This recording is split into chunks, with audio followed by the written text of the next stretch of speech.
नमस्कार प्यारे बच्चों, स्वागत है आपका एक नई वीडियो में। से प्यारे बच्चों, आज मैं लेकर आया हूँ फिर इंग्लिश सीखने का बेसिक से बेसिक तरीका। इससे बेसिक तरीका हो ही नहीं सकता इंग्लिश सीखने का। अगर इसे आप सीख लेते हैं तो आपको इंग्लिश पढ़ने में, लिखने में, बोलने में बहुत ही आसानी होगी अगर इस चीज़ को आप समझ लेते हैं। तो इस वीडियो को कंप्लीट देखिएगा। अगर आपको इंग्लिश पढ़ने में, लिखने में, बोलने में कठिनाई होती है तो आप इस वीडियो को जरूर देखिएगा।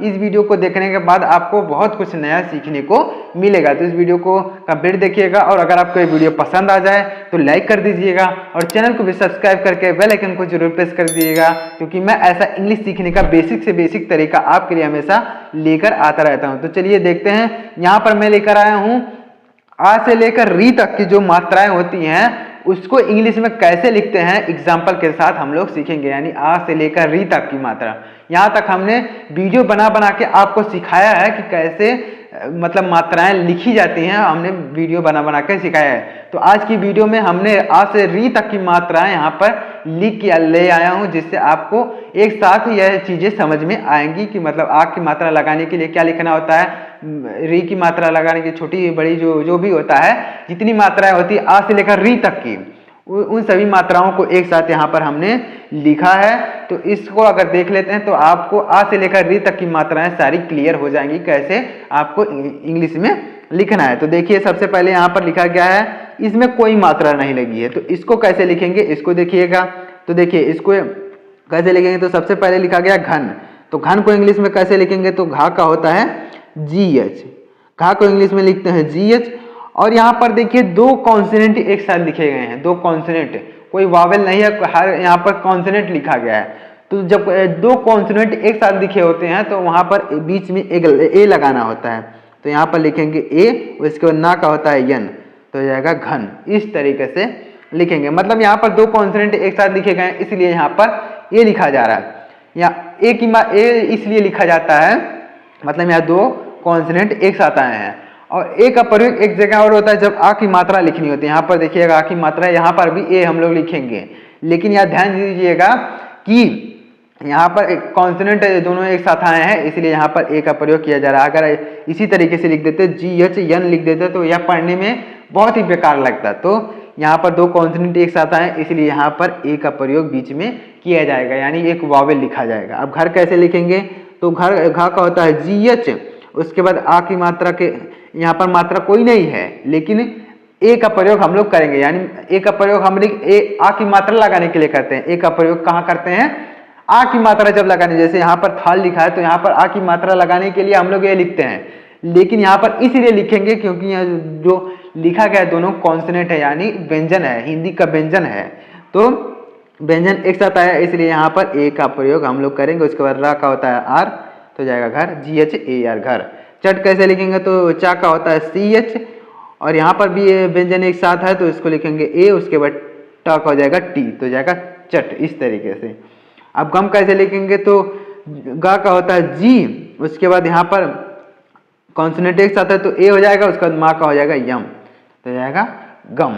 इस तरीके से आप आसानी से लिख सकते हैं। और अगर मान लीजिए आपको यह नहीं समझ में आ रहा है कि यह घा का मतलब GH कैसे होता है, ना का यन कैसे होता है, घा का GH होता है, रा का आर होता है, चा का CH होता है, यह कैसे होता है, तो अगर आपको ये नहीं समझ में आता है तो इसके लिए मैंने एक वीडियो बनाया है, उस वीडियो को जाके देखिएगा तो आपको यह समझ में आने लगेगा कि किस अक्षर को क्या लिखते हैं, हिंदी के जो अक्षर होते हैं उसको क्या लिखते हैं, यह आपको समझ में आने लगेगा। अब यहाँ पर देखिए, यहाँ पर कोई मात्रा नहीं थी, यहाँ पर आ की मात्रा लगी है, तो इसको कैसे लिखेंगे देखिएगा।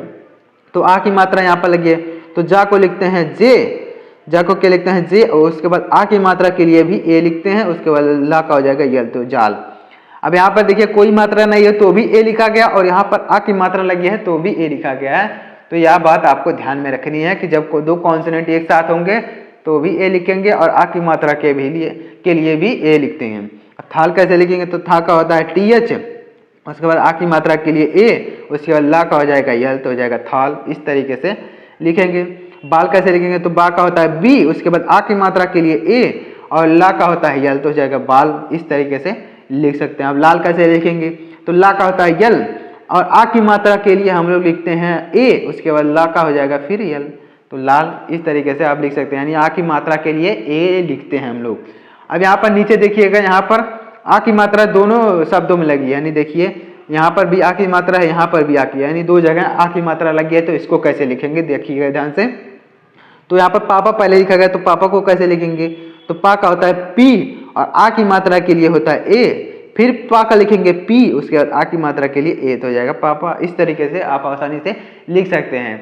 अगर आपको लिखना नहीं आता है तो आप लिख सकते हैं, और मान लीजिए इंग्लिश में इस तरीके से लिखा है तो आप उसको पढ़ भी सकते हैं आसानी से, जब यह आपको मालूम रहेगा कि मतलब यहाँ पर पा का होगा पी, यानी पी के लिए पा और आ की मात्रा के लिए ए लिख देंगे। तो इसी तरीके से आप समझ सकते हैं कि इसे क्या लिखा गया, यानी क्या चीज लिखा गया, आप आसानी से पढ़ सकते हैं जब आपको मात्राओं का ज्ञान होगा, अक्षरों का ज्ञान होगा। छाता कैसे लिखेंगे, तो छा का होता है CHH होता है छाता, यानी छा का होता है CHH, उसके बाद आ की मात्रा के लिए ए, फिर ता का हो जाएगा टी, उसके बाद आ की मात्रा के लिए ए, तो हो जाएगा छाता।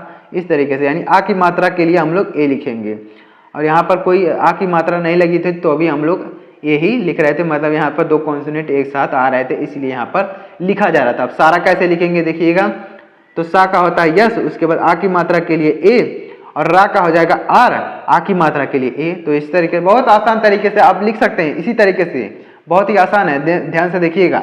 अब हारा कैसे लिखेंगे, तो हा का होता है यच, आ की मात्रा के लिए ए, उसके बाद रा का आर, आ की मात्रा के लिए ए, तो हारा। इस तरीके से लिख सकते हैं आप। मतलब आपको मात्राओं का ज्ञान होगा और अक्षरों का ज्ञान होगा तो आप कोई भी चीज इंग्लिश में कोई भी चीज अगर लिखा हो तो उसको आप पढ़ सकते हैं, और हिंदी में अगर लिखा हो तो उसे आप इंग्लिश में लिख भी सकते हैं, बोल भी सकते हैं। तो देखिए अब आगे देखिएगा, यहाँ पर हमने देखा कि आ की मात्राओं वाले शब्द यहाँ पर लिखे गए थे, मतलब हर शब्द जो लिखा गया था उसमें आ की मात्रा लगी थी। अब नीचे जो लिखा गया है इसमें छोटी ई की मात्रा लगी गई है। हमने बताया है कि आ से लेकर री तक की जितने मात्राएं होती है इस वीडियो में हम लोग देखेंगे। तो इसमें देखिए यहाँ पर छोटी की मात्रा लिखी गई, तो इसको कैसे लिखेंगे, तो छोटी की मात्रा कैसे लिखते हैं देखिए। तो यहाँ पर सबसे पहले लिखेंगे खा का, तो खा का होता है KH, उसके बाद यहाँ छोटी की मात्रा के लिए आई, और यहाँ पर ला लिखा गया तो ला का हो जाएगा यल। आ की मात्रा के लिए हमने पहले ही बताया है कि आ की मात्रा अगर कहीं पे हो तो उसके लिए ए लिखते हैं, तो यहाँ पर भी ए लिखेंगे, यानी यहाँ पर भी आ की मात्रा लगी है। तो कहने का मतलब है कि अगर आई छोटी की मात्रा लगी है तो उसके लिए आई लिखेंगे। अब इसको कैसे लिखेंगे, तो छा का होता है CHH, उसके बाद छोटी की मात्रा के लिए आई, फिर पा का हो जाएगा पी, उसके बाद आ की मात्रा के लिए ए, तो हो जाएगा छिपा।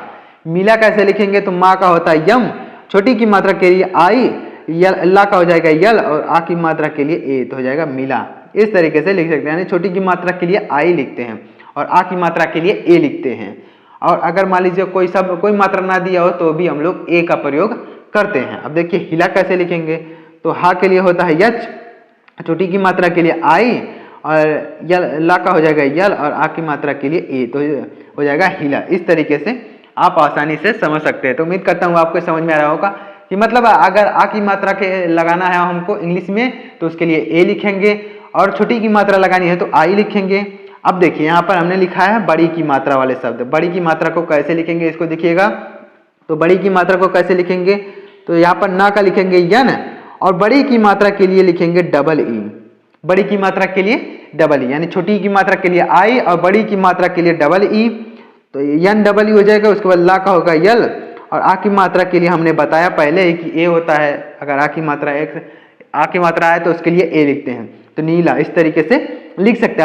अब देखिए पीला कैसे लिखेंगे, तो पीला के पा का होता है पी, उसके बाद बड़ी की मात्रा यहाँ पर है तो बड़ी की मात्रा के लिए हमने बताया कि डबल ई होता है, तो डबल ई यहाँ पर लिखेंगे। उसके बाद ला का हो जाएगा यल, और आ की मात्रा के लिए ए, तो हो जाएगा पीला। इस तरीके से आप लिख सकते हैं। जैसे मान लीजिए कहीं पर पीला लिखा है तो अगर आपको उसको इंग्लिश में लिखना है तो इस तरीके से आप उसको लिख सकते हैं और पढ़ भी सकते हैं। मान लीजिए इसे लिखा गया है तो आप उसे पढ़ भी सकते हैं। सीमा कैसे लिखेंगे, तो सा का होता है यस, और बड़ी की मात्रा के लिए डबल ई, उसके बाद माँ का होता है यम, और आ की मात्रा के लिए ए, तो हो जाएगा सीमा। इस तरीके से आप लिख सकते हैं। और यहाँ पर मीठा कैसे लिखना है, तो माँ का हो जाएगा यम, और बड़ी की मात्रा के लिए डबल ई, उसके बाद यहाँ पर ठा का होता है TH, और आ की मात्रा के लिए लिख देंगे ए, तो हो जाएगा मीठा। यम डबल ई TH मीठा। इस तरीके से लिख सकते हैं।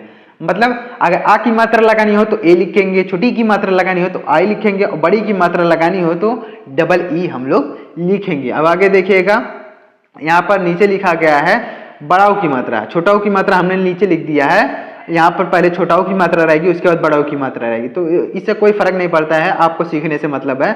सबसे पहले यहाँ पर छोटी की मात्रा छोटाओं की रहेगी, उसके बाद बड़ाओं की रहेगी। तो हमने नीचे लिख दिया, कोई दिक्कत नहीं है, आपको सीखने से मतलब है। तो देखिए बड़ाओं की मात्रा को कैसे लिखेंगे, तो बड़ाओं की मात्रा को हम लोग लिखते हैं डबल ओ। तो फा का होता है पीएच, फा का क्या होता है पीएच, उसके बाद बड़ाओं की मात्रा के लिए लिखते हैं डबल ओ, डबल ओ, उसके बाद ला का हो जाएगा यल, तो हो जाएगा फूल।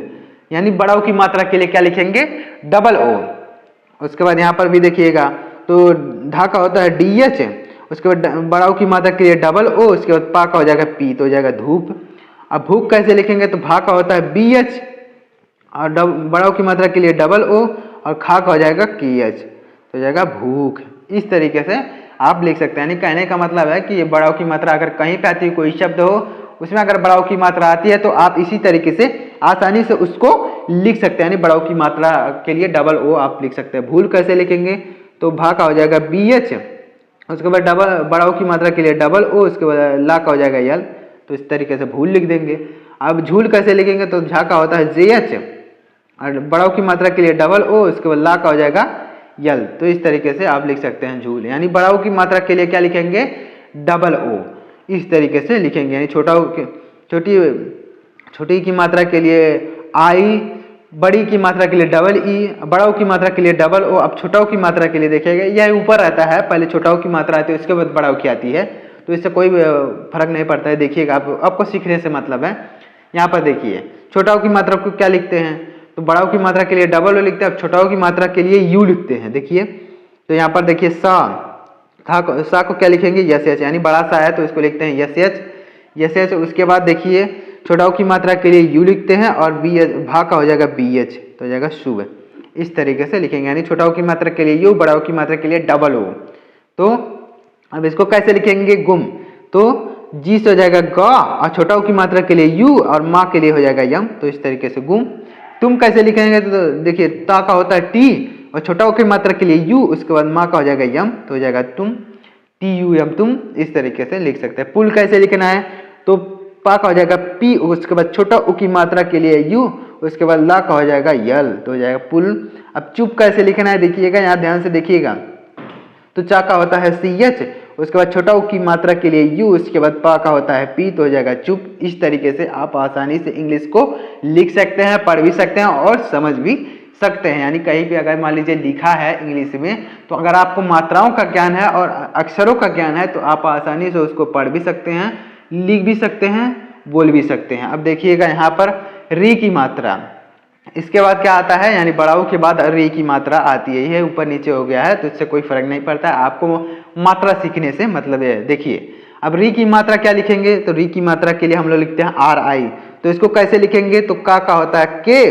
और री की मात्रा के लिए आर आई, उसके बाद यहाँ पर सा लिखा गया तो सा का होता है यस एच, यानी मूर्धन्य सा को लिखते हैं यस एच, तो हो जाएगा स, क्रिस। इस तरीके से लिखेंगे। घृत कैसे लिखेंगे, तो घा का होता है जी एच, उसको री की मात्रा के लिए आर आई, और ता का होता है टी, तो हो जाएगा घृत।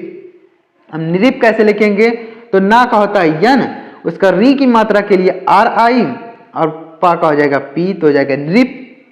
कृत कैसे लिखेंगे, तो का होगा के, और री की मात्रा के लिए आर आई, और ता का हो जाएगा टी, तो हो जाएगा कृत। इस तरीके से लिखेंगे। अब तृण कैसे लिखेंगे, तो ता का होता है टी, और री की मात्रा के लिए आर आई, और आड़ा का होता है यन, आड़ा का क्या होता है यन, तो तृण। इस तरीके से लिख सकते हैं। तो उम्मीद करता हूँ यह समझ में आया होगा।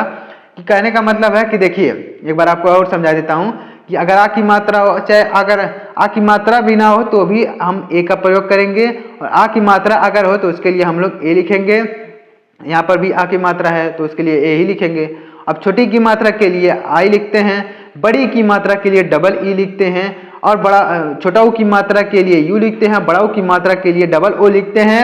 उसके बाद री की मात्रा के लिए आर आई हम लोग लिखते हैं। तो उम्मीद करता हूँ आपको यह समझ में आया होगा कि आ से लेकर री तक की जितनी मात्राएं होती है उनको इंग्लिश में किस तरीके से प्रयोग किया जाता है जब उसका अंग्रेजी लिखना होता है। आपको यह समझ में आया होगा। अगर आपको नहीं समझ में आया तो फिर से आप वीडियो को देखिएगा, आपको यह क्लियर हो जाएगा कि आ से री तक की मात्राओं को कैसे इंग्लिश में लिखा जाता है। तो अगर आपको समझ में आया तो वीडियो को लाइक करिएगा और चैनल को भी सब्सक्राइब करके बेल आइकन को जरूर प्रेस करिएगा, क्योंकि मैं ऐसा इंग्लिश सीखने का बेसिक से बेसिक तरीका आपके लिए हमेशा लेकर आता रहता हूँ। तो मिलते हैं किसी नए वीडियो में किसी नए टॉपिक के साथ, तब तक के लिए जय हिंद, वंदे मातरम।